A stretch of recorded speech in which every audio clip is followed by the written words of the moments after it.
The film introduces Jack Foley, a bank robber so smooth he robs a bank with charm, not bullets. He politely informs the teller, Loretta, that his partner has a gun and will shoot her manager if she doesn't cooperate. He even compliments her smile, all while giving meticulous instructions. No die packs, no bait money. But this professional is immediately undone by a simple failure. His getaway car floods. This one moment of bad luck leads to his arrest, landing him in Glade's correctional institution, where his frustration is palpable. If you're enjoying this breakdown of a master criminal's worst day, subscribe now so you never miss a recap. Now in prison, Foley is approached by Jose Chino Chirino, who offers a tip on a prison break in exchange for a future favor. Chino claims 6 inmates are going out that very night. Later, Foley confronts Chino, having deduced that Chino is one of the escapees. He'd noticed Chino faked his morning run to save energy. Chino confirms this, explaining they moved the date up to beat the construction of a new fence, and he invites Foley along. Foley declines, claiming he's too old for the long run to civilization. Foley's refusal was a lie. He immediately activates his own escape plan, calling his associate Adele, and using a code. The Super Bowl party has been changed to tonight at 6:30. The stakes are now doubled.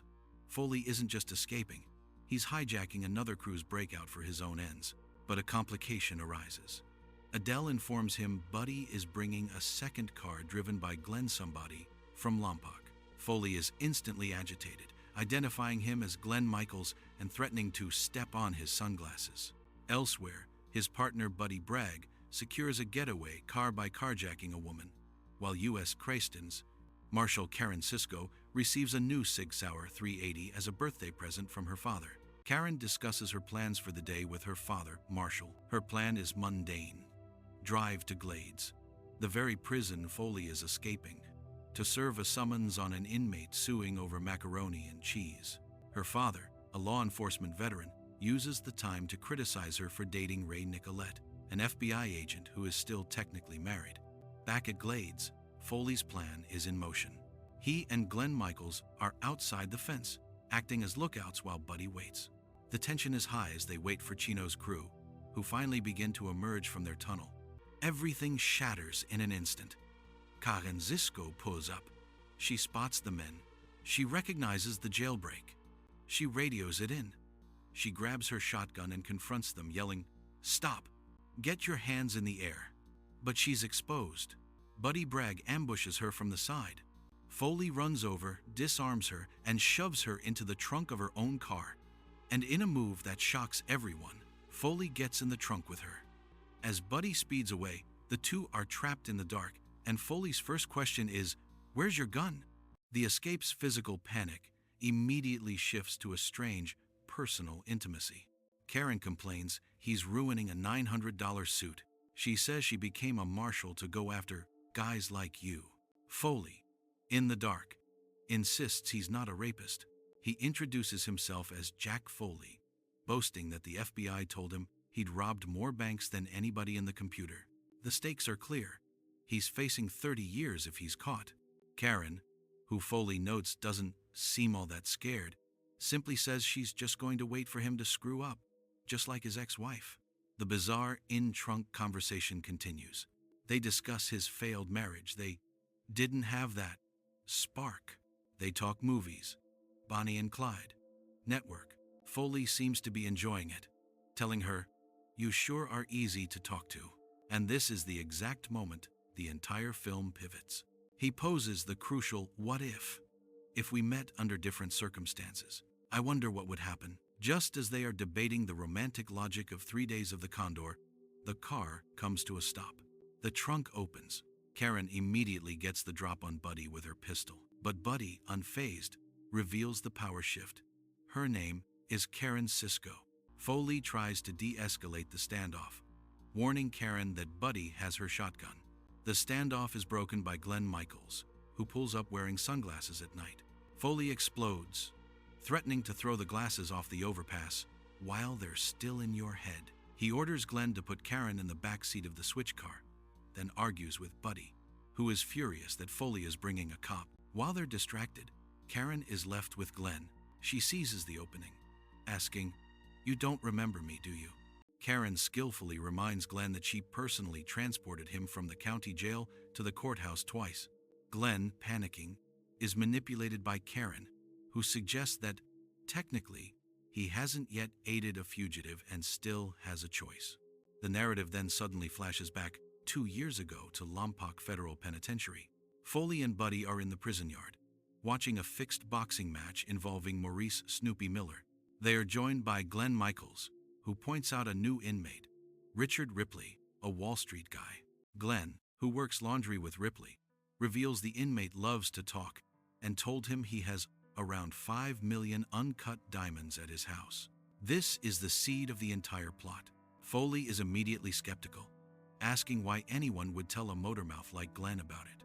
Their conversation is cut short, as Ripley is suddenly attacked and shivved in the yard. The film then dissolves into a stylized, dreamlike fantasy at the Dreams Hotel. This sequence imagines an alternate what if. Karen Sisko stalks Foley to his hotel room. In this fantasy, she finds him relaxing in a candlelit bath. Instead of arresting him, she drops her gun and they kiss passionately. The fantasy shatters. The reality. Karen is in a hospital bed with a bruised forehead. Her father is by her side, but he's soon dismissed by FBI agent Daniel Burden, who has come to interrogate her. Karen immediately asks to be on the task force, but Burden brushes her off. He wants to know how you got that bump on your head. A flashback shows the brutal end of her escape. She argued with Glenn, then grabbed the wheel, forcing the car to crash. Burden is deeply suspicious. The stakes for Karen are now professional and personal. He asks why she was talking about movies with Foley in the trunk.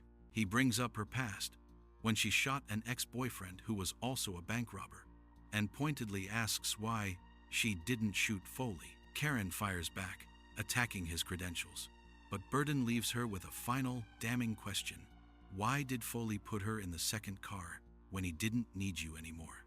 The narrative returns to the Lompoc flashback, detailing Foley's relationship with Ripley, as Maurice "Snoopy" Miller shakes down Ripley in the library, demanding $500 for a pillow.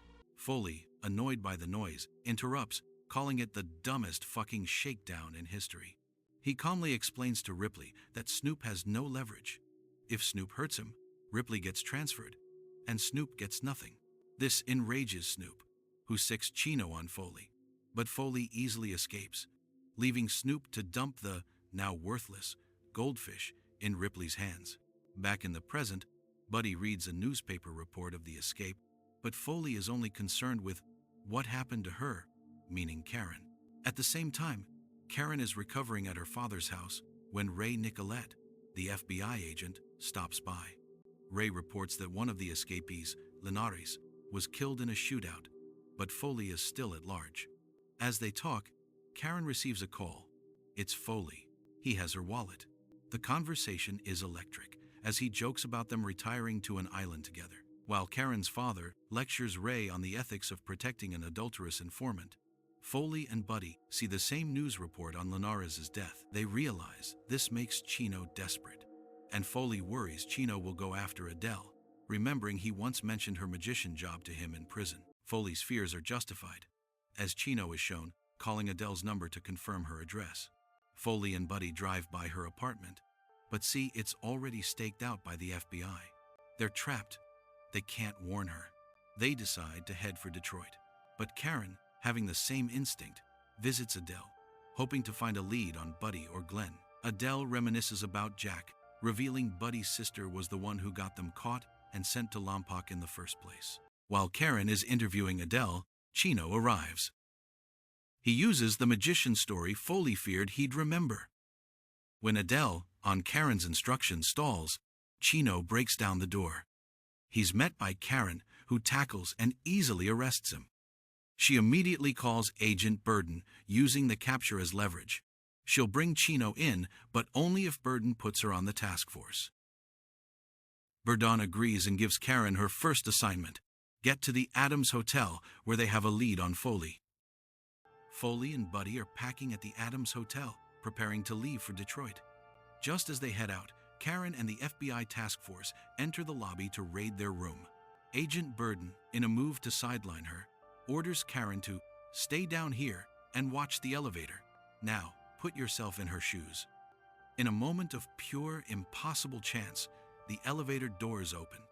Foley and Buddy get in right in front of her. Karen and Jack lock eyes. She doesn't move.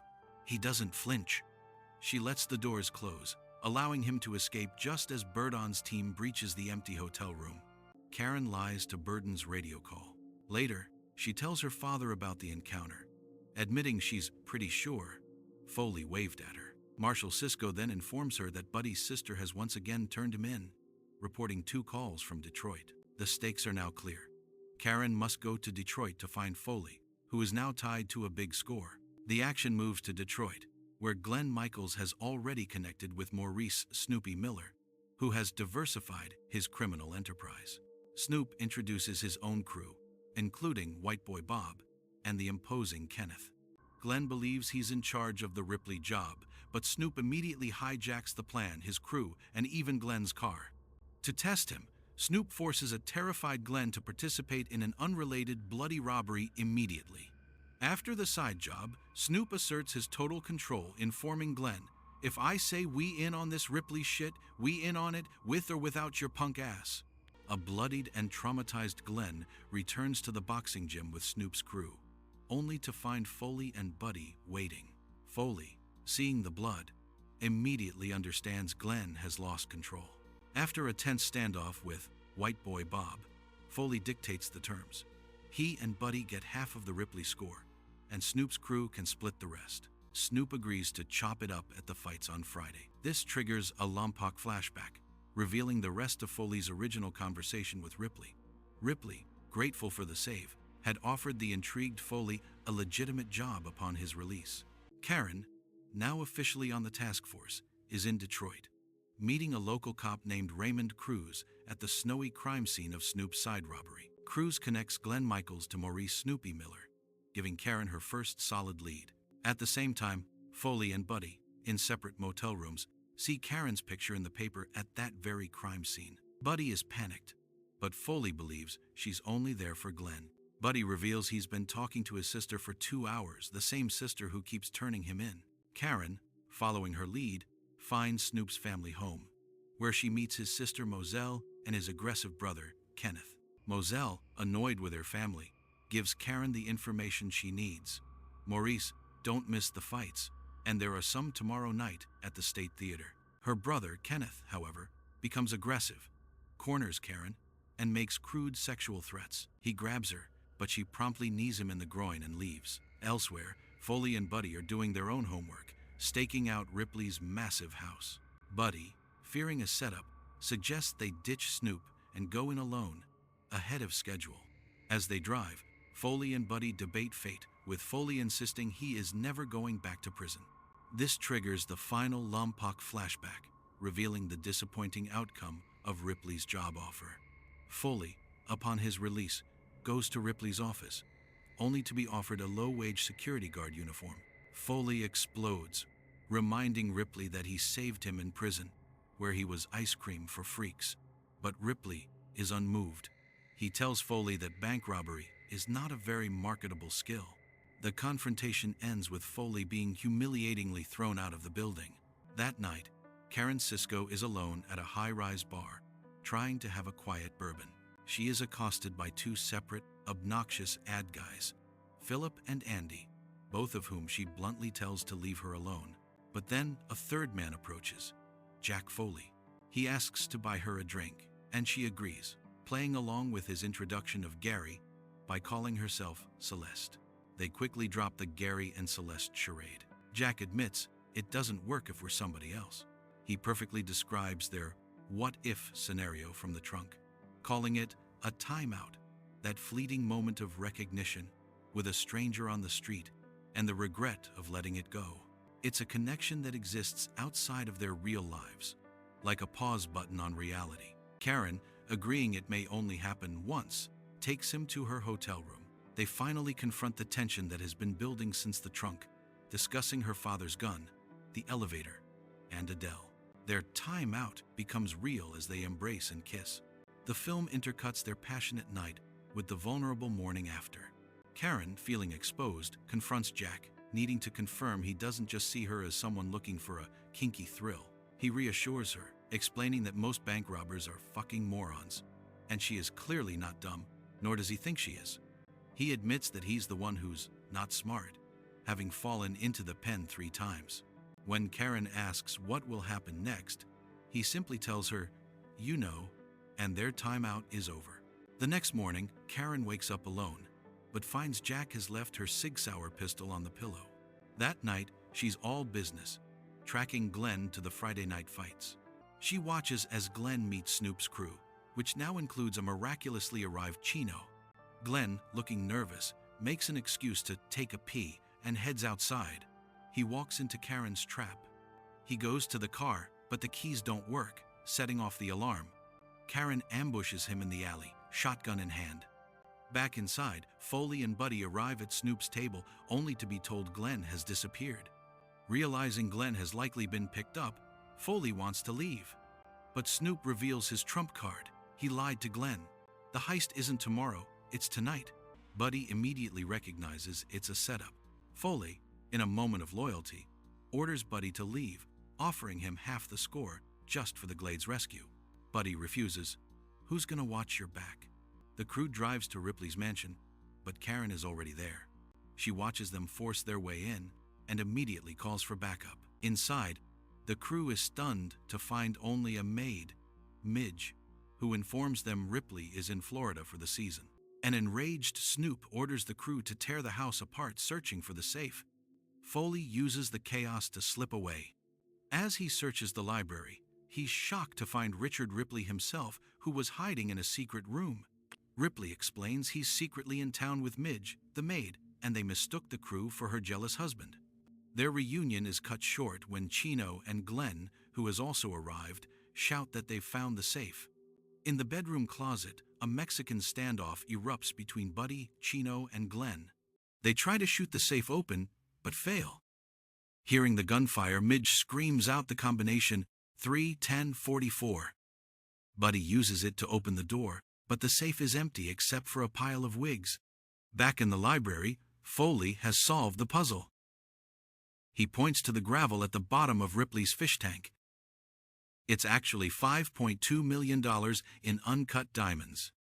As Buddy scoops them out, Foley urges Ripley to run, but Ripley, now in love, refuses to abandon Midge. Jack Foley and Maurice Miller exit the house with the diamonds. Foley expresses concern that the men still inside will rape Midge and kill Ripley. Maurice agrees and decides to go back in. He tells Buddy, who is in the van, to take the van and leave, saying he'll be on the phone with your sister for a month if he stays. Foley gives Maurice a gun, and Buddy drives off with the diamonds while Foley and Maurice walk back to the house. Karen watches this from the trees. The climax explodes. Back inside, Foley is confronted by Chino, who he shoots. He then runs into Glenn on the stairs. Karen, who has entered the house, shoots Glenn from behind to save Jack. Foley, now alone, runs down the hall and collides with Buddy. The two friends, in the chaos, momentarily draw guns on each other. Foley, panicked, asks, "Where's Snoopy?" And Buddy confirms the betrayal. He left. Buddy then says he won't take a chance and tackles Foley, starting a brutal fight. Buddy gets the upper hand and scrambles for Glenn's dropped gun, forcing Karen to shoot him. This leaves only Jack and Karen.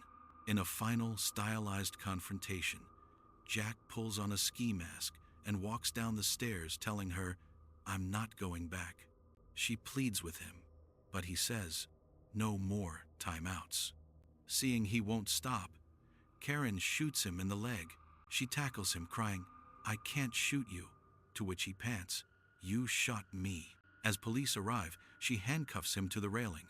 A separate shot reveals Buddy Bragg did in fact escape and is in a taxi with the bag of diamonds. In the aftermath, Karen's father calls her as she packs her hotel room. He confirms Foley is being extradited back to Florida and slyly suggests she could transport him to pick up where your interlude left off. And what do you know?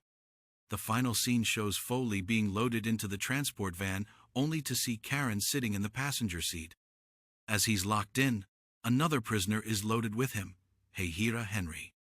Hejira introduces himself as a man who has escaped from prison 10 times, noting his name comes from Muhammad's flight from Mecca in 622. He mentions that the Lady Marshal curiously delayed the transport by a day, as if she thought we had a lot to talk about. Jack Foley, realizing what Karen has done, slowly breaks into a smile as the van pulls away.